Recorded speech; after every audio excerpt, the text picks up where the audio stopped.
అందరికీ నమస్కారం. Welcome to Telugu world. అసలు ధర్మస్థలిలో ఏం జరుగుతోంది?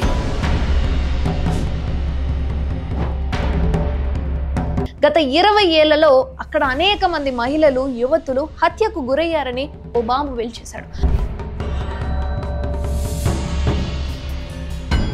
ఈ మృతదేహాలన్నీ కూడా అనుమానాస్పద రీతిలో అదృశ్యమైన వారివే అని చెప్తున్నాడు. అసలు ధర్మస్థలిలో ఏం జరుగుతోంది?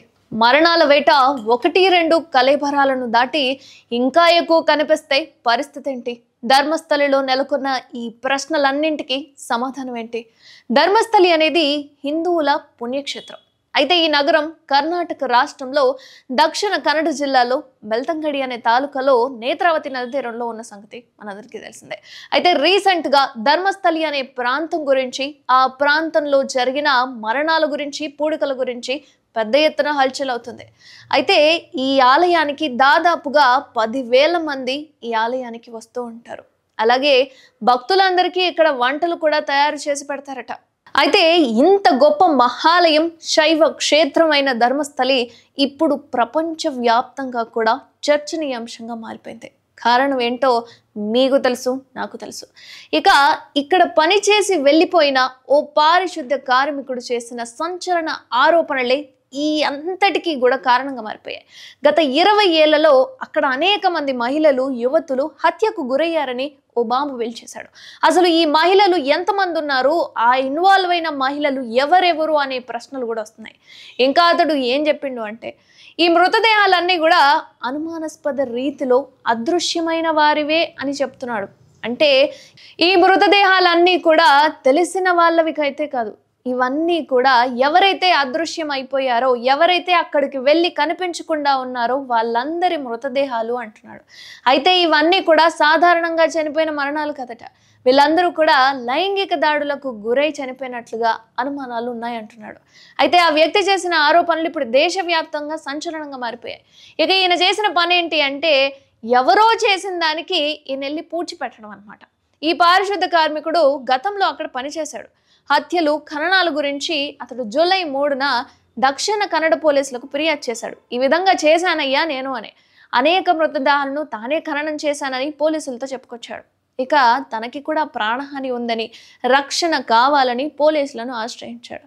అయితే అతడు చేసిన ఫిర్యాదు కేసు నమోదు చేసి ఇక దర్యాప్తు అయితే చేస్తున్నారు. ప్రస్తుతం 2-3 పుర్రెలు కూడా కనిపించాయని చెప్తున్నారు. అయితే 1995 నుంచి 2014 వరకు ఆయన అక్కడ పనిచేశాడట. మరి ఇంతకాలం ఎక్కడున్నాడు అంటే దాక్కున్నాడు. ఇక ధర్మస్థలిలోనే పనిచేశానని చెప్తున్నాడు. ఇక ఆ సమయంలోనే అనేక మంది మృతదేహాలను ఖననం చేసినట్లుగా చెప్తున్నాడు. బాధితుల్లో మహిళలు ఉన్నారు, మైనర్ బాలికలు కూడా ఉన్నారు అంటున్నాడు. అయితే వాళ్ళ మీద సాధారణంగా చచ్చిపోలేదంట. అంటే ఎవరో చంపేసో లేకపోతే ఏదో అవయవాల కోసం చేస్తారు కదా, సో అలా కూడా కాదు, హింస చేసి లైంగిక దాడి చేసి ఆ ఆనవాళ్ళు కూడా కనిపించాయి అంటున్నాడు.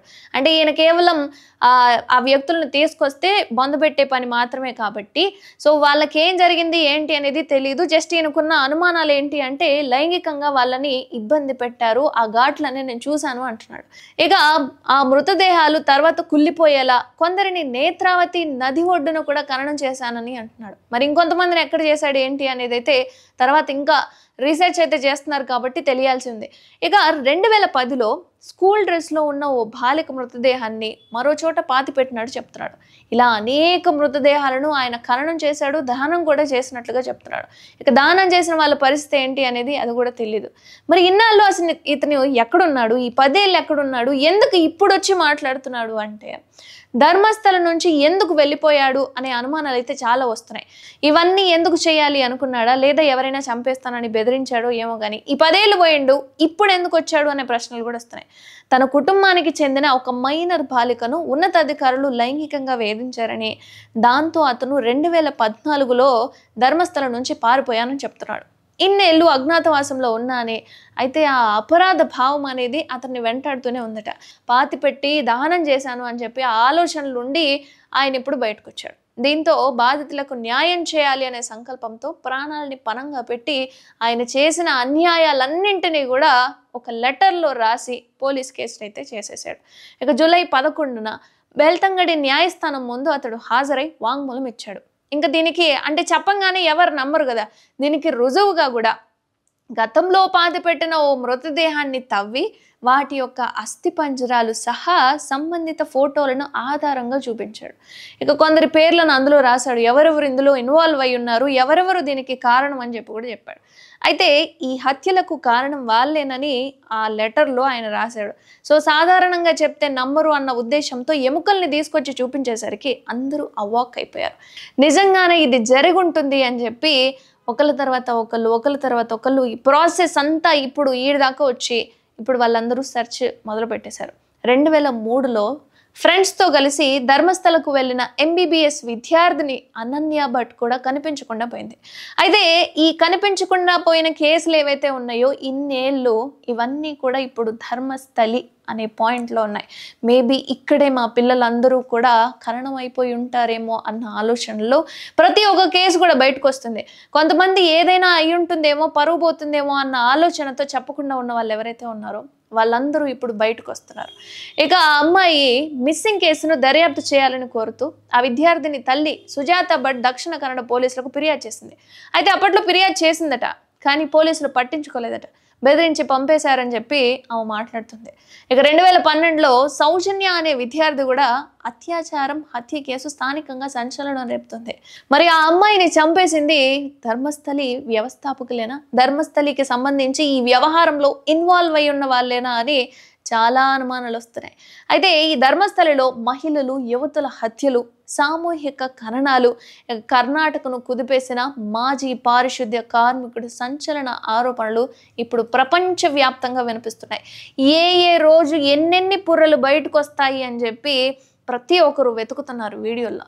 మరి అసలు అతడు ఇన్నాళ్ళు ఎక్కడున్నాడు, ఎందుకు ఇప్పుడు వచ్చాడు, ఇన్ని రోజులు ఎందుకు దాక్కున్నాడు అంటే ఈ ప్రశ్నలన్నింటికీ సమాధానం ఆయనే. అసలు ధర్మస్థలి నుంచి ఎందుకు వెళ్ళిపోయాడు అనే అనుమానాలు అయితే ప్రతి ఒక్కరికి వస్తున్నాయి. అప్పుడే చెప్పేసి ఉంటే ఇన్నేళ్ళు జరిగిన ఇంకేం జరిగాయి ఏంటి అనేది కూడా మనకు తెలియదు కదా. అయితే ఇప్పుడు ధర్మస్థలికి సంబంధించి కేవలం ఆ ప్రాంతంలో ఉన్నవారు లేదా అక్కడక్కడి వాళ్ళు వెళ్ళే దేవాలయం కాదు అది. ఎంతో మంది, రోజుకొక 10,000 మంది వచ్చే ధర్మస్థలి ఆలయంలో ఈ విధంగా జరిగింది అంటే ప్రతి ఒక్కరికి ఎన్నో అనుమానాలు వస్తున్నాయి. అయితే ఇప్పుడు ఆ వ్యక్తి చేసిన ఆరోపణలపై సమగ్ర దర్యాప్తు కూడా జరుగుతుంది. అయితే పెద్ద సంఖ్యలో యాత్రికులే కాదు, రాజకీయ నాయకులు అక్కడికి వస్తూ ఉంటారు, ప్రముఖులు అక్కడికి వస్తూ ఉంటారు. స్వామివారిని దర్శించుకోవడానికి ఎంతో మంది, వేల మంది వస్తూ ఉంటారు. ఇక్కడ మంజునాథ స్వామి మందిరాన్ని పర్యవేక్షించే వారి పర్యవేక్షణలో లైంగిక వేధింపులు జరిగాయి అన్న ఆరోపణలు ఏవైతే ఉన్నాయో ఇవన్నీ కూడా కలకలం రేపుతున్నాయి. ధర్మస్థలి ఆలయంలో ఈ విధంగా జరిగింది అనడానికి ఆలయం మీద ఎన్నో ఆరోపణలు వస్తున్నాయి. అయితే ఎవరైతే ఈ ఆలయం మీద ఇన్ని ఆరోపణలు చేశారో ఈయన 10 సంవత్సరాల వరకు పరారీలోనే ఉన్నాడు. అతను ఇప్పుడు క్రిమినల్ ప్రొసీజర్ కోడ్ సెక్షన్ 164 కింద వాంగ్మూలం అయితే ఇచ్చాడు. వాటికి ప్రూఫ్లు కూడా చూపించాడు. మృతదేహాలను తానే పూడ్చానని జూన్ 3న పోలీసులకు రాసిన లేఖలో మహిళలపై హింసకు సంబంధించిన భయంకరమైన వివరాలను ఆ విజిల్ బ్లోయర్లో పొందుపరిచాడు. అయితే చాలామంది మహిళల మృతదేహాలు దుస్తులు లేదా లోదుస్తులు లేకుండా ఉన్నాయని, కొన్నింట్లో అయితే లైంగిక దాడి హింసకు సంబంధించిన స్పష్టమైన సంకేతాలు వాళ్ళ శరీరాలపై చూశానని చెప్పుకొచ్చాడు. గాయాలు లేదా గొంతు కోసి చంపడం, ఇవన్నీ కూడా ఏవైతే మృతదేహాలను ఆయన ఖననం లేదా దహనం చేశాడో ఆ మృతదేహాల మీద ఉన్న అన్ని గుర్తులు, ఏ విధంగా వాళ్ళు మరణించినట్లుగా ఆయనకు కనిపించింది అని చెప్పి ఆ వివరాలన్నీ కూడా అందులో రాశాడు. అండ్ 2010లో పెట్రోల్ బంక్ సమీపంలో తాను ఒక మృతదేహాన్ని ఖననం చేశానని అతను చెప్పుకొచ్చాడు. అది 13 సంవత్సరాల వయసు గల ఒక పాఠశాల విద్యార్థినిది అని చెప్తున్నాడు. ఆమె యూనిఫామ్ చెక్కు చెదరకుండా ఉందట, కానీ ఆమె లోదుస్తులు కనిపించలేదంటున్నాడు. అయితే కర్ణాటక ప్రభుత్వం జూలై 9, 2025న డీజీపీ ప్రణబ్ మొహంతి నేతృత్వంలో స్పెషల్ ఇన్వెస్టిగేషన్ టీం అయితే ఈ రంగంలోకి దిగింది. ఈ బృందంలో DIG MN Anuchit and DCP Soumyalatha, SP Jitendra Kumar అయితే ఈ రంగంలో ఉన్నారు. ఇక ఈ రంగంలో ఎవరెవరైతే ఇన్వాల్వ్ అయి ఉన్నారో వీళ్ళందరూ కూడా సిట్ జూలై 28 నుంచి ఈ తవ్వకాలు అనేవి ప్రారంభించింది. ఆయన ఎక్కడైతే ఈ సమాధులను పూడ్చిపెట్టాడో ఆయన 13 పాయింట్లను అయితే చూపించాడు. పలానా నేను ఆ మృతదేహాలను తవ్వి వాళ్ళను పూడ్చిపెట్టాను, సో ఇక్కడ మనం తవ్వితే ఆ ఎముకలు అనేవి బయటపడే ఛాన్స్ ఉంటుంది అని చెప్పి ఆ 13 స్థలాలను అయితే తవ్వారు. పాక్షిక అస్థిపంజర శకలాలు, కొన్ని విరిగిన ఎముకలు లభించాయి. అయితే 6 చోట్ల అయితే ప్రస్తుతానికి వాళ్ళు తవ్వకాలు మొదలుపెట్టి కంప్లీట్ చేయడం జరిగింది. అండ్ అక్కడక్కడ కొన్ని ఎముకలు కూడా కనిపించాయి. సో అంటే ఆ ఎముకలు ఎవరివి ఏంటి అనేది అయితే ఫారెన్సిక్ ల్యాబ్కి అయితే పంపించారు. ఒకవేళ వాళ్ళ ఆ ఎముకలు అనేవి 21 ఏళ్ళకి సంబంధించి అంటే పైబడి ఉండకుండా కొంచెం తక్కువ వయసు గల అమ్మాయిలు అయి ఉంటే కనుక ఆ ఫారెన్సిక్ వివరాలు అనేవి తొందరగా వస్తాయి అని చెప్తున్నారు ఫారెన్సిక్ వాళ్ళు. బహుశా అంటే ఆ స్కల్ లేనిది ఏదైతే ఉందో అది అంటే పురుషుడి శరీరానికి సంబంధించింది అని చెప్పి సిట్ వాళ్ళు అయితే చెప్పుకొస్తున్నారు. ఇక మొదటి 5 స్థలాల తవ్వకాల్లో ఎలాంటి అస్థిపంజరాలు కూడా కనిపించలేదట. గ్రౌండ్ పెనిట్రేటింగ్ రాడార్ వాడకం మీద చర్చ జరుగుతుంది. ఎందుకు ఈ విధంగా జరుగుతుంది అండ్ వర్షం తడినెల కారణంగా కూడా ఇది సమర్థవంతంగా పనిచేయకపోవచ్చు అంటున్నారు. అయితే జూలై 26న సిట్ విజ్బ్లోయర్ను 5 గంటల పాటు ప్రశ్నించింది. అతని వాంగ్మూలంతో అస్థిరతలు కూడా ఉన్నాయి అని. ఎందుకంటే 10 ఏళ్ళు గడిచింది. మరి ఈ 10 ఏళ్ళు పలానా చోట ఉంది అని చెప్పి ఆయన స్పష్టంగా చెప్పలేకపోతున్నట్లుగా అర్థమవుతుంది.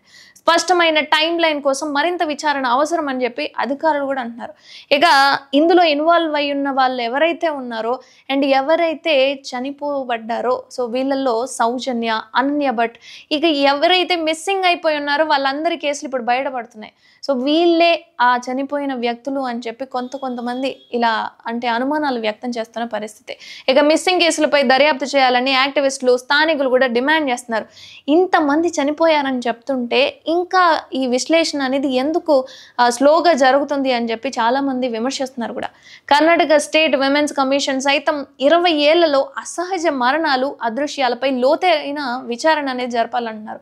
మేబీ వీళ్ళందరూ కూడా అక్కడే చనిపోయారేమో, ఎవరికి తెలుసు. ఈ క్షేత్ర ధర్మస్థల ఆలయం అనేది సిట్ దర్యాప్తును స్వాగతించింది. అండ్ వాళ్ళు కూడా దర్యాప్తు చేయండి, ఎవరైతే ఇందులో ఇన్వాల్వ్ అయి ఉన్నారో వాళ్ళందరికీ కూడా శిక్ష పడాలని చెప్తున్నారు. ఇక లభించిన ఆ అస్థిపంజర శకలాలను అయితే ఫారెన్సిక్ పరీక్షకు అయితే పంపిస్తున్నారు. గుర్తింపు కానీ, మరణ కారణం కానీ, మిస్సింగ్ వ్యక్తులతో సంబంధం ఉందా అని అయితే తెలుసుకోవడానికి DNA పరీక్షలు అయితే జరుగుతున్నాయి. ఎందుకంటే ఆల్రెడీ మిస్ అయిన వాళ్ళ మీద కొంతమంది పోలీస్ స్టేషన్లో కేసులు పెట్టిన వాళ్ళు ఉంటారు.